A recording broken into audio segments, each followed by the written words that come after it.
ओम अज्ञानतिमिरन्धस्य ज्ञानाञ्जनशलाकया चक्षुरुन्मिलितं येन तस्मै श्रीगुरवे नमः। श्रीचैतन्यमनोभीष्टं स्थापितं येन भूतले स्वयं रूप कदा मह्यं ददाति स्वपदान्तिकं। वन्देऽहं श्रीगुरो श्रीयुतः पदकमलं श्रीगुरून् वैष्णवांश। श्रीरूपं सागरजातं सहगण रघुनाथान्वितं तं सजीवं साद्वैतं सावधूतं परिजनसहितं कृष्णचैतन्यदेवं श्रीराधाकृष्णपादान् सहगण ललिता श्रीविशाखान्वितांश। नमः ओं विष्णुपादाय कृष्णपृष्ठाय भूतले श्रीमते भक्तिवेदांत स्वामिन् इति नामिने। नमस्ते सारस्वते देवे गौरवाणी प्रचारिणे निर्विशेष शून्यवादी पाश्चात्यदेशतारिणे। नमो महावदन्याय कृष्णप्रेम प्रदायते कृष्णाय कृष्णचैतन्य नाम्ने गौरत्विषे नमः। हे कृष्ण करुणा सिंधु दीनबंधु जगत्पते गोपेश गोपिकाकांत राधाकांत नमोस्तुते। तप्त कांचन गौरांगी राधे वृंदावनेश्वरी वृषभानुसुते देवी प्रणमामि हरिप्रिये। वाञ्छाकल्पतरुभ्यश्च कृपा सिन्धुभ्य एव च पतितानां पावनेभ्यो वैष्णवेभ्यो नमो नमः। जय श्री कृष्ण चैतन्य प्रभु नित्यानंद श्री अद्वैत गदाधर श्रीवास आदि गौर भक्तवृंद। हरे कृष्ण कृष्ण कृष्ण हरे हरे हरे राम राम राम हरे हरे। मूकं करोति वाचालं पंगुं लंघयते गिरिं यत्कृपातमहं वन्दे श्रीगुरु दीनतारिणम्।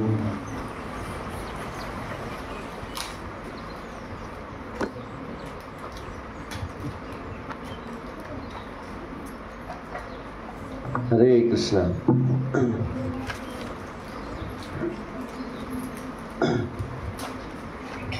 काल आपण आत्म्याचे स्वरूप आणि इच्छा याविषयी काही प्रश्न बघत आहे।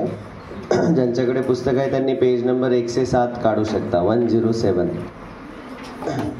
तर आपण तिसरा प्रश्न शेवटी बघितला, मायाबद्ध आणि मायामुक्त आत्मा कोणाला म्हणतात? मायाबद्ध आणि मायामुक्त।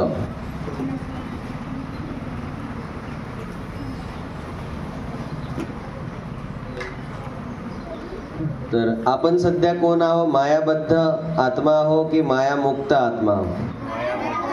सध्या आपण मायाबद्ध आहोत। मायाबद्ध म्हणजे या जगात जन्ममृत्यूच्या चक्रात फसलेले जीव आणि जे भौतिक गोष्टीला आसक्त झालेले जीव, त्यांना म्हणतात मायाबद्ध जीव। आणि मायामुक्त जीव म्हणजे जे वैकुंठ धामात आहेत सध्या।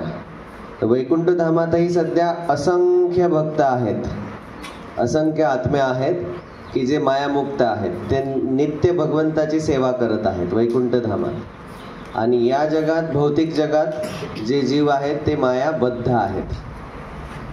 तर आता नेमकं काय होते की मायामुक्त जीव हा मायाबद्ध कसा होतो, हा प्रश्न येऊ शकतो की आपण कसं काय या मायेत बद्ध झालो, बांधल्या गेलो, जन्ममृत्यूच्या चक्रात आपण का बरं बांधल्या गेलो? तर आपण सर्वजण आपल्या स्वरूप स्थितीमध्ये आध्यात्मिक जगतात होतो। कुठं होतो आपण आधी? आपण कुठं होतो? आध्यात्मिक जगतात, वैकुंठात होतो। हे आपण विसरून गेलेलो आहे सध्या। आपण होतो आणि आपल्या मनामध्ये भगवंताच्या प्रती द्वेष निर्माण झाला। भगवंताप्रती आपल्या मनात एन्व्ही म्हणजे जेलसी किंवा घृणा किंवा द्वेष निर्माण झाला, जलन झाली आपल्याला। का बरं जलन किंवा द्वेष निर्माण झाला भगवंताप्रती? की आपल्या मनात असा द्वेष निर्माण झाला की तुम्ही स्वामी नाही, मी स्वामी होणार, मी मालक होणार, मी भगवंत बनणार. हा द्वेष निर्माण जेव्हा होतो तेव्हा ते जीव वैकुंठात राहण्यासाठी पात्र नसतात. वैकुंठात राहणारे जे भक्त आहेत ते नेहमी स्वतःला भगवंताच्या दासांचा दास मानतात. मग आपल्या मनात असा द्वेष निर्माण झाला आणि आपण या भौतिक जगामध्ये आलो, जन्म मृत्यूच्या चक्रात. हे सर्व आत्मे कशाद्वारे येतात इथं? पावसाद्वारे पडतात. सगळे आत्मे पावसाच्या सोबत वैकुंठ धामातून या भौतिक जगात पडतात. मग ते पाण्याचं पाणी जे आहे, पावसाचं पाणी हे अन्नधान्याला जाते, अन्नधान्यामध्ये जातात. ते अन्नधान्य पुरुष मंडळी खातात आणि पुरुषांचं जे रेतकण आहे त्याद्वारे आईच्या गर्भात तो आत्मा प्रवेश करतो आणि मग त्याला आईच्या गर्भात शरीर भेटते. आईच्या गर्भात मग कोणी कुत्रा आईच्या गर्भात, कोणी डुक्कर आईच्या गर्भात, कोणी मनुष्य आईच्या गर्भात. अशा प्रकारे आईच्या गर्भात तो आत्मा प्रवेश करतो आणि मग त्याला त्याच्या कर्म आणि इच्छानुसार पुढचं शरीर भेटत जाते.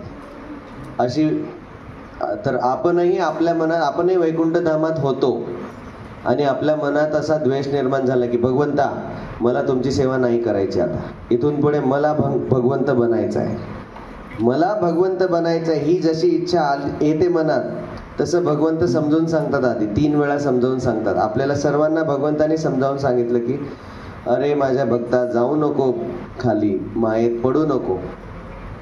हा द्वेष जो निर्माण झालाय, मला काही हरकत नाही तुझ्या मनात द्वेष असला तर, पण तू जर हा द्वेष चालूच ठेवला तर तू मायेत पडशील, मायाबद्ध होशील आणि जन्ममृत्यूच्या चक्रात तुला जन्म घ्यावा लागेल. जाऊ नको. भगवंत 3 वेळा समजावून सांगतात आपल्याला वैकुंठ धामातून येण्याच्या आधी, तरीही आपण ऐकत नाही. मग आपल्याला शेवटी या जगात जन्म घ्यावा लागतो आणि आपण जन्म मृत्यू जरा व्याधीच्या चक्रात फसतो. आता तर याच्यासाठी एक गोष्ट सांगतो तुम्हाला. एक वडील होते, त्यांना 2 मुलं होते. एक मुलगा हा वडिलांची आज्ञाधारक होता, वडिलांची आज्ञा पालन करायचा, जसं सांगितलं तसं करायचा. आणि एक मुलगा वडिलांचं कधीच ऐकत नव्हता, तो लहान होता. मोठा मुलगा नेहमी ऐकायचा, लहान ऐकतच नव्हता. मग त्यांनी काय केलं, वडिलांना म्हटलं लहान मुलांनी की तो एवढा मोठा नव्हता, जवळपास एक 11वी-12वीच्या वर्गात असेल. तो काय म्हणतो वडिलांना, बाबा माझे जे सगळे अर्धे पैसे आहेत ते मला देऊन टाका. त्याचे बाबा मोठे जमीनदार होते आणि त्यांनी नांदा लावला की माझा अर्धा वाटा मला देऊन टाका. वाटा हिस्सेवाटी करतात ना. मग त्यांनी खूप बाबाच्या भोवती नुसता तगादा लावून ठेवला की मला माझा अर्धा वाटा देऊन टाका. त्याच्या बाबाने म्हटलं ठीक आहे, मी तुला पैसे देऊन टाकतो, ही अर्धी संपत्ती तुझी. तो पैसे घेऊन शहराच्या ठिकाणी जातो. शहराच्या ठिकाणी पैसे जवळ असले की सगळे चुकीची माणसं जवळ येतात. मग ते पैसे तो उधळू लागला. दारू पिणे, नशापान करणे, जुगार खेळणे, परस्त्री संग करणे, मांसाहार करणे, सगळ्या 4 नियम तोडण्यामध्ये तो पैसे उधळू लागला. पैसे काही जास्त दिवस राहिले नाही. 1-2 वर्ष, 2 वर्षात त्याच्याजवळचे सगळे पैसे संपले. जसे पैसे संपले त्याच्याजवळचे, तसे त्याच्याजवळचे जे येणारे लोक आहेत तेही निघून गेले दूर, त्याला सोडून गेले. आणि आता याच्याजवळ पैसेही नाहीत आणि लोकही नाहीत कोणी मदतीला. आता अक्षरशः हा भीक मागू लागला. जमीनदाराचा मुलगा होता, भीक मागू लागला, शहरात भीक मागू लागला. शेवटी त्याला कोणी भीक देत नव्हतं कारण की तो जवान होता. मग त्याने काय विचार केला की चला मी काहीतरी काम करतो. मग एका वेगवेगळ्या ठिकाणी काम शोधायला गेला, कोणीच काम देत नव्हतं. शेवटी एका मालकानं त्याला काम दिलं. त्याच्या घरी त्या मालकानं डुकरं पालन करून ठेवलं होते, डुक्कर. त्या डुकरेला खाऊ घालायचं आणि डुकरेनं जे नाही खाल्लं ते तुले खायला देईन. ते इतकं घाणेरडं अन्न त्याला खावं लागायचं. आणि ते अन्न खाताना त्याच्या लक्षात आलं की अरे रे रे रे, माझ्या हातून खूप मोठी चूक झाली की मी माझ्या बाबाला सोडून दिलं. मी माझ्या बाबाला सोडून नव्हतं द्यायला पाहिजे. मी त्यांना माझ्या संपत्तीचा अर्धा वाटा मागितला, आता पैसे सगळे संपले आणि आता बघा माझी काय अवस्था आहे. जे डुकरं खात नाहीत ते अन्न मला खायला भेटत आहे. आणि त्या मुलाला खूप पश्चाताप होऊ लागला. तर त्याचं नशीब की त्या शहरातून एक व्यक्ती, त्याच्या गावातला व्यक्ती आला आणि त्याच्या गावातला व्यक्ती त्याला बघतो तिथं. आणि तो त्याच्या गावातला व्यक्ती त्याला म्हणतो की अरे, तुझे वडील जमीनदार असून तू इथं शहरात काय किती वाईट काम करतोय. जे डुकरं खात नाहीत ते तुला खावं लागत आहे आणि डुकरेची सेवा करावी लागत आहे. एक काम कर, तू चल वडिलांजवळ परत, तुला परत वडील तुझे स्वीकार करतील. तो म्हटलं नाही नाही, आता कसे काय वडील स्वीकार करतील मला परत. तू चिंता करू नको, चल माझ्यासोबत. त्याला जबरदस्तीनं घेऊन आले. जसं घेऊन आले, रस्त्यानं जाणाऱ्या येणाऱ्या लोकांना माहीत पडलं की हा मुलगा परत आला घरी. डायरेक्ट बाबाजवळ बातमी पोहोचली. तो मुलगा पोहोचण्याच्या आधी, मुलगा गावाच्या वेशीपर्यंतच पोहोचला होता. बाबा त्याला घेण्यासाठी आले. बाबा पळत पळत आले त्याला घेण्यासाठी की माझा मुलगा परत आला, माझा मुलगा परत आला. आणि त्या बाबांनी त्या मुलाला आलिंगन केलं. गावाच्या बाहेर त्या मुलाला घ्यायला आले बाबा आणि आलिंगन केलं. दोघेही रडू लागले. अक्षरशः या मुलाच्या डोळ्यात इतके अश्रू आले की त्याच्या अश्रूंनी वडिलांची त्याने आंघोळ केली. इतके अश्रू आले त्याच्या डोळ्यात.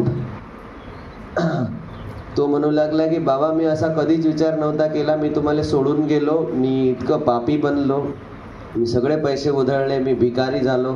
शेवटी मला डुकरांचं अन्न खावं लागलं. आणि तेव्हा मला आठवण झाली की मी चूक केली, मी तुम्हाला सोडायला नव्हतं पाहिजे. तर मग तो मुलगा वडिलांकडे जातो. तो म्हणतो चिंता करू नको, आता तू घरी आलायस, चला. जमीनदाराच्या घरी सगळे नोकर चाकर होते. चला, याला नवीन कपडे घालून द्या, नवीन पायातलं चप्पल द्या, याला खाण्यासाठी चांगले मिष्ठान्न बनवा. खूप दिवसानंतर आपला मुलगा आला, चला आता पार्टी करू आपण. आणि त्याच्या वडिलांनी त्याला स्वीकार केला आणि त्याला खूप चांगला तो, मग याच्या पुढे तो वडिलांचा ऐकू लागला. अशीच आपली अवस्था आहे.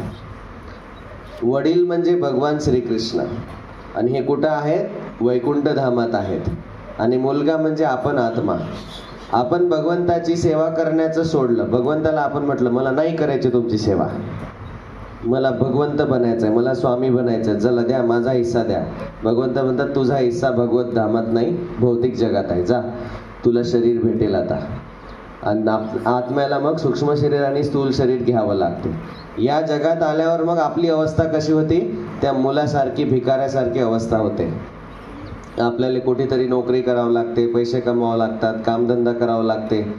आपले वडील श्रीकृष्ण पूर्ण वैकुंठाचे मालक आहेत. जसे त्या मुलाचे वडील जमीनदार होते, त्यांच्या घरी काहीच कमी नव्हती, तसं आपले वडील श्रीकृष्ण आहेत, ते लक्ष्मीपती आहेत, लक्ष्मीचे पती आहेत श्रीकृष्ण. एखादा लखपती असतो, करोडपती असतो, भगवंत लक्ष्मीपती आहेत. त्यांच्या घरी काहीच कमी नाही आहे वैकुंठ धामात. पण ते घर आपण सोडून आलो आणि इथं भिकाऱ्यासारखे चाललो जन्ममृत्यूच्या चक्रात, या जन्मातून त्या जन्मात, त्या जन्मातून या जन्मात, आणि परेशान होत आहे. सगळेजण परेशान आहे, कारण हे जग दुःखालय आहे. सगळे परेशान आहेत. म्हणजे त्यांना वाटते की मी जर जेवढा जास्त पैसा कमवीन तेवढं सुखी होईल. पण त्याचा पैसा कमावण्यातच एवढा वेळ जातो की ते पैशाचा ते उपभोग घेऊ शकत नाही, पैशाचा भोगच घेऊ शकत नाही. तेवढा वेळच भेटत नाही लोकांना. पैसा कमवण्यासाठी गाढवासारखी मेहनत करतात लोक. तर अशीच त्या मुलासारखी, त्याला गाढवासारखी मेहनत करावी लागायची, त्या डुकराची सेवा करायला लागायची, अन्न खायला भेटायचं ते त्या डुकराचं. तर अशा प्रकारे हा जो जीव आहे हा भरडला जातो, जन्ममृत्यूच्या चक्रात इतका फसत जातो. मग त्याला जाणीव होते एका दिवशी की असं किती दिवस चालू राहील. प्रत्येक वेळी जन्म, नंतर मृत्यू, परत पुढचा जन्म, परत पुढच्या जन्मात म्हातारपण, परत पुढच्या जन्मात आजार, परत जन्म, परत मृत्यू. एक दिवस त्याचे डोळे उघडतात की अरे नाही, काहीतरी चूक आहे, काहीतरी माझ्या हातून चूक घडलेली आहे. मग त्याला गुरु भेटतात. जो गावातला माणूस आला होता ना, तो असतो गुरु. मग त्याला गुरु भेटतात आणि ते सांगतात की अरे बाबा, हे आपलं घर नाही आहे, हे भौतिक जग आहे. इथं आपण फक्त काही काळासाठी आलो, काही दिवसासाठी आलो, काही वर्षासाठी आलो फक्त. इथून आपल्याला परत आपल्या घरी जायचं आहे. ते आपले भगवंत जे आहेत हे आपले परमपिता आहेत. त्यांची जर आपण भक्ती केली तर ते आपल्याला स्वीकारतील. तर एक जीव जेव्हा भगवत धामात जाण्याची तयारी करतो आणि जप करतो, भगवंताचा नामाचा जप करतो आणि भक्तीमध्ये दृढ होतो, तर जेव्हा त्याची 100% भक्ती पूर्ण होते आणि भगवत धामात जातो, तसंच जसं वडील त्या मुलाला घ्यायला आले होते तसे साक्षात भगवान श्रीकृष्ण पळत पळत येतात आपलं स्वागत करायला. वैकुंठ धामात पळत पळत येतात. गोलोक वृंदावनामध्ये यमुना नदीच्या काठावर आपली भेट होते भगवंतासोबत आणि भगवंत त्या भक्ताचं स्वागत करतात की बघा बघा, हा जन्ममृत्यूच्या चक्रातून बाहेर आला माझा भक्त, याचं स्वागत करा.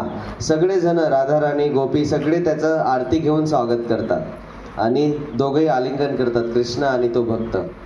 ही आलिंगनाचा फोटो मी तुम्हाला दाखवेल संध्याकाळी. आज संध्याकाळी खूप सारे व्हिडिओ आणि फोटो दाखवायचे.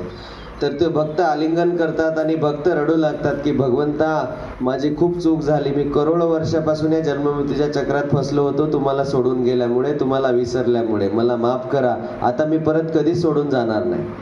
मग एकदा भगवत धामात गेलेला भक्त कधी परत येत नाही या जगात. वैकुंठात गेलेला कधी परत येत नाही. वैकुंठात गेलेला भक्त कधी परत येत नाही.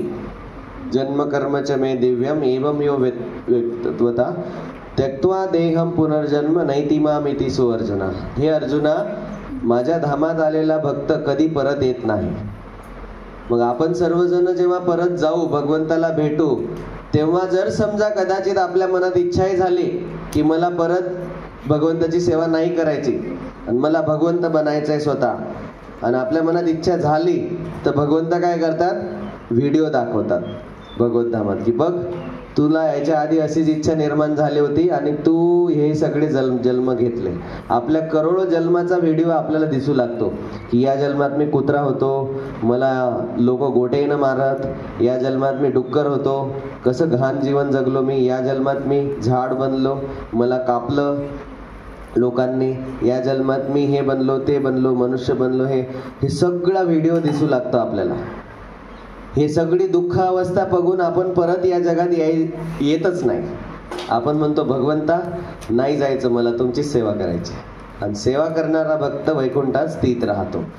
आणि वैकुंठाचं वर्णन मी तुम्हाला शिबिर झाल्यानंतर सांगणार आहे की वैकुंठ धामात कशी सेवा केली जाते. इतकं छान वैकुंठ धाम म्हणजे तुम्ही जसं स्वर्ग म्हणता ना, स्वर्ग एकदम असे झाडं लदबद फुलांनी भरलेले, लदबद फळांनी भरलेले, झरे पाण्याचे, अमृतासारखं गोड पाणी त्या झऱ्याचं, असं वैकुंठ धामाचं इतकं सुंदर वर्णन आहे. हे आपण सुंदर वर्णन नंतर ऐकू.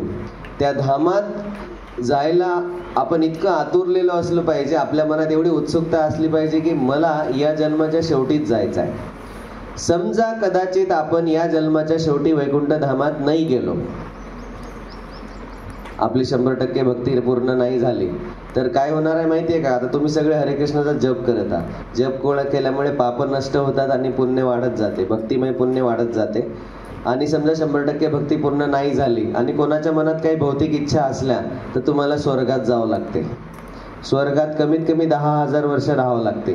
10,000 वर्ष तुम्हाला आनंद उपभोगावा लागतो आणि मग 10,000 वर्षानंतर परत पृथ्वीवर जन्म घ्यावा लागतो. आणि तोपर्यंत कलियुगामध्ये घोर कलियुग चालू झालेलं असेल. परत जन्म घेतल्यानंतर तिथं जर आपण भक्ताच्याही घरी जन्म घेतला तरी गुफेत जाऊन जप करायला लागेल, लोक जप नाही करू देतील. असे नास्तिक भयानक बेकार लोक 10,000 वर्षानंतर येणार आहेत पुढच्या कलियुगात. याचा अर्थ याच जन्माच्या शेवटी भगवत धामात जाणं सोयीस्कर आहे.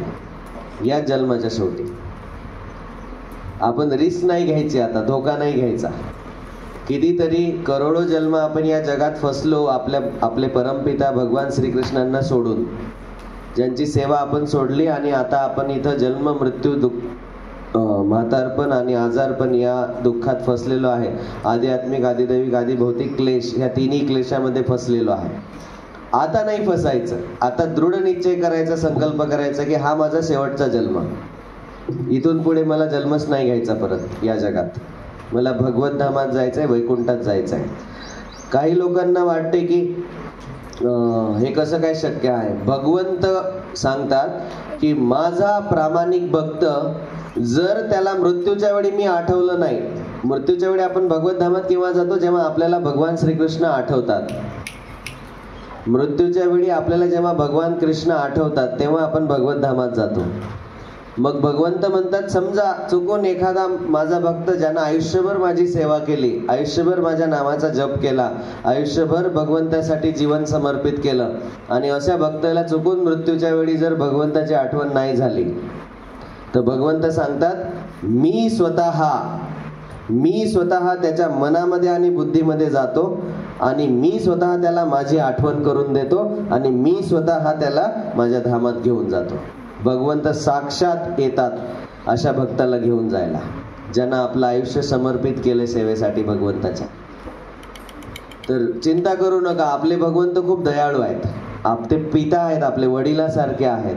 वडील कधीच पोराले सोडून देत नाहीत. जरी आपण त्याला लात मारून सोडून आलो या जगात, आपण नाही म्हटलं मी नाही करत तुमची सेवा असं जरी म्हटलं तरी ते आपल्यावर खूप प्रेम करतात. या जगात आल्यावर आपल्याला भगवद्गीता दिली त्यांनी, भागवतम दिलं, हरिनाम दिलं, पवित्र नद्या दिल्या, मंदिरं दिले, भगवंताचे अर्चविग्रह दिले, भगवंताचं इतकं सुंदर दर्शन दिलं. हे सगळं देतात आणि आपल्याला चान्स देतात की परत या, परत या, परत या. आता आपल्याजवळ चॉईस आहे की परत जायचं का नाही. जसं सुरुवातीला तो मुलगा म्हणत होता की खरंच माझे बाबा मला स्वीकार करतील का, मी तर त्याला लात मारून बाहेर पडलो, मी तर सगळे पैसे घेऊन बाहेर पडलो. तसंच आपल्या मनात शंका येते की खरंच भगवंत मला स्वीकार करतील का. चिंता करू नका, भगवंत हे आपले पिता आहेत, वडिलांसारखे आहेत.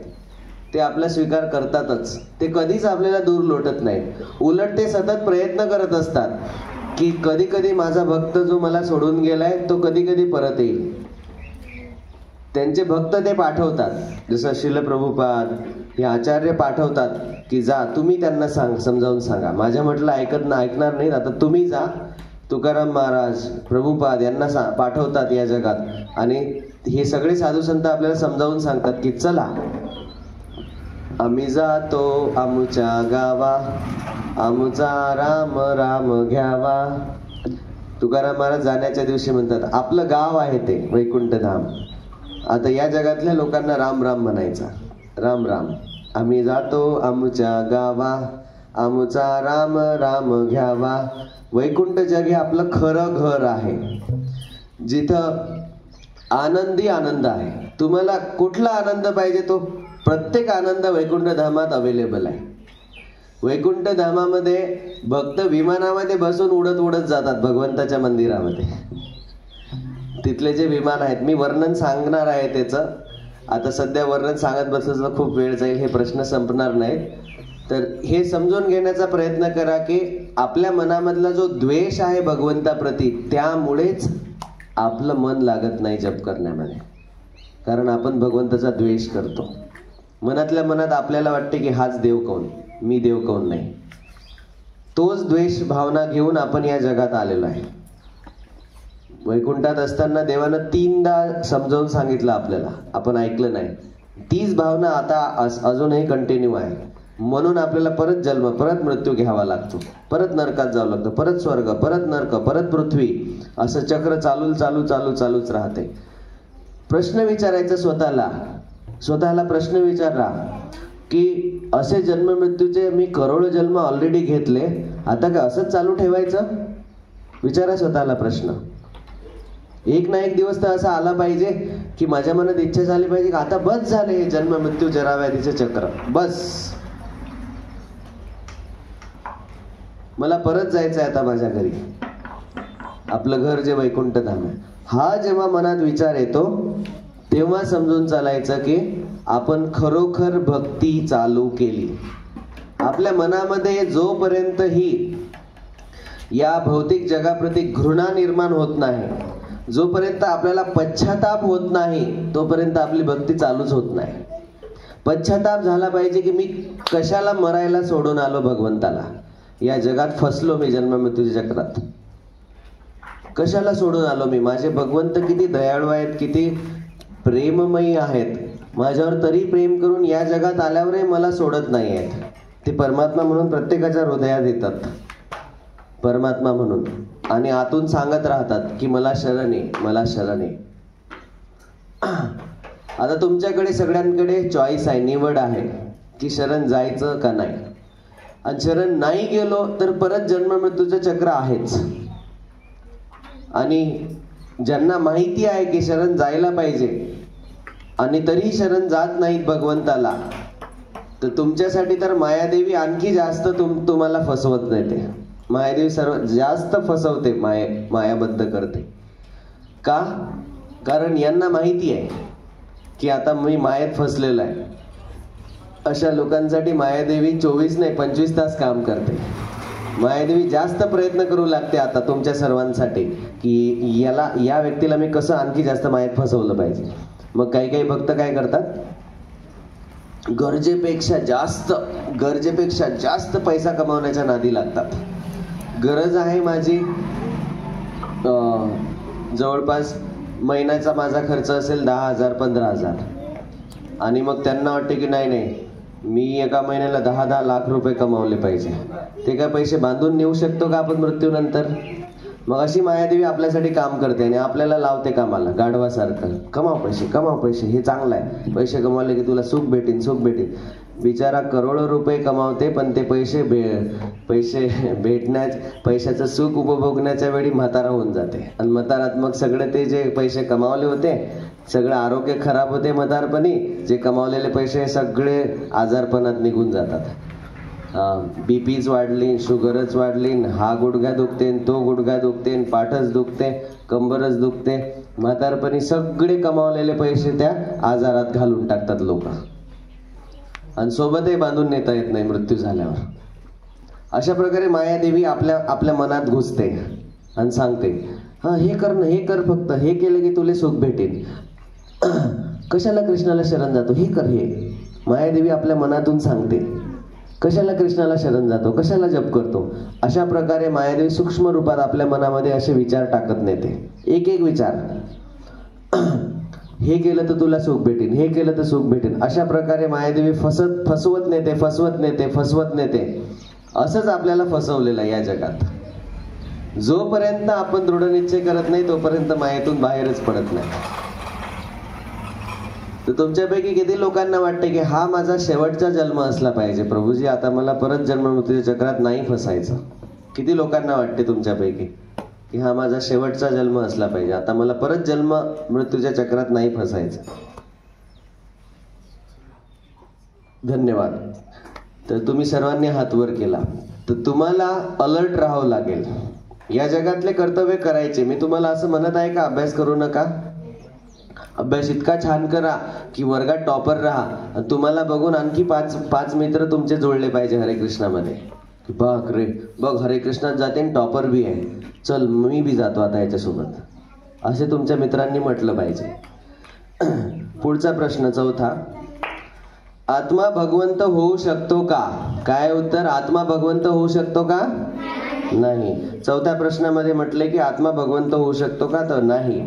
आत्मा हा, आता उदाहरणं दिलेत काही 3 उदाहरणं, खूप छान उदाहरणं दिलेत की आत्मा हा एखादा असा छोटा कणासारखा असतो आणि भगवंत खूप मोठे आहेत. तर त्याला अणु आणि विभू म्हणतात. आत्मा हा अणु आहे आणि भगवंत विभू आहेत. तर इथं हे उदाहरण दिलंय, सूर्य आणि सूर्यकिरण. सूर्याचं किरण जे एकदम छोटं असते असं बारीक, आणि सूर्य एकदम मोठा असतो. तर भगवंत आणि आत्मा अशा प्रकारे, भगवंत हे शक्तीने खूप मोठे आहेत. सूर्य आणि सूर्यकिरण दोघांमध्ये समान 2 गुण आहेत. सूर्यामध्ये आणि सूर्यकिरणामध्ये समान गुण कोणते आहेत? सूर्य आणि सूर्यकिरण दोघे काय करतात? प्रकाश देतात आणि उष्णता देतात.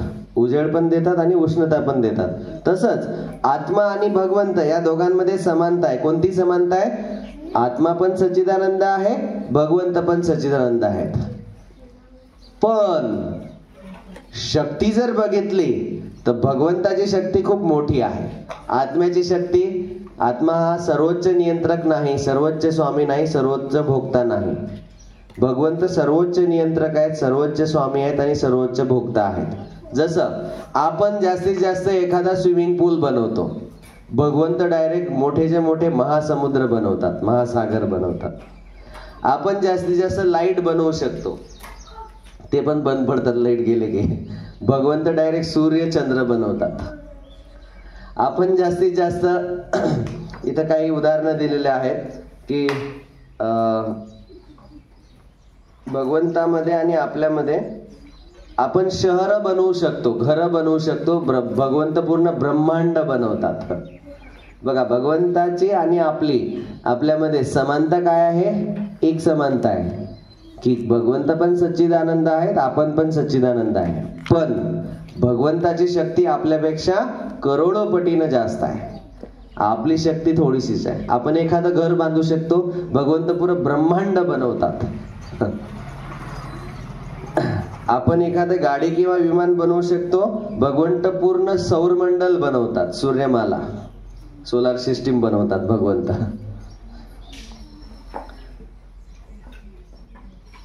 तर अशा प्रकारे भगवंताची जी शक्ती आहे ती आपल्यापेक्षा खूप मोठी आहे, म्हणून आपण भगवंत होऊ शकत नाही. आणखी दुसरं उदाहरण दिले, समुद्राचा थेंब आणि मोठा समुद्र. समुद्राचा थेंबही खारट असतो, पुढा समुद्राचं पाणी पण खारट असते, पण समुद्राच्या थेंबामध्ये एवढी शक्ती आहे का जेवढी समुद्रामध्ये शक्ती असते? नाही. तसंच आत्मा हा एका समुद्राच्या थेंबासारखा आहे. त्याची शक्ती जी आहे भगवंताच्या तुलनेत खूप कमी आहे आणि भगवंत विभू आहेत. तसंच आणखी आपले सोन्याची अंगठी आणि सोन्याची खान. सोन्याची खान म्हणजे भगवंत आणि सोन्याची अंगठी म्हणजे आत्मा. या दोघांमध्ये खूप फरक आहे. सोन्याच्या खाणीत सोनंच सोनं असते आणि सोन्याची अंगठी एकदम थोडीशी ग्रॅम मध्ये, कितीतरी 10 ग्रॅम 15 ग्रॅम 20 ग्रॅम वजनाची असते. तर अशा प्रकारे आत्मामध्ये थोडीफार शक्ती आहे, पण ती थोडीफार एकदम कणमात्र आहे. भगवंत हे विभू आहेत.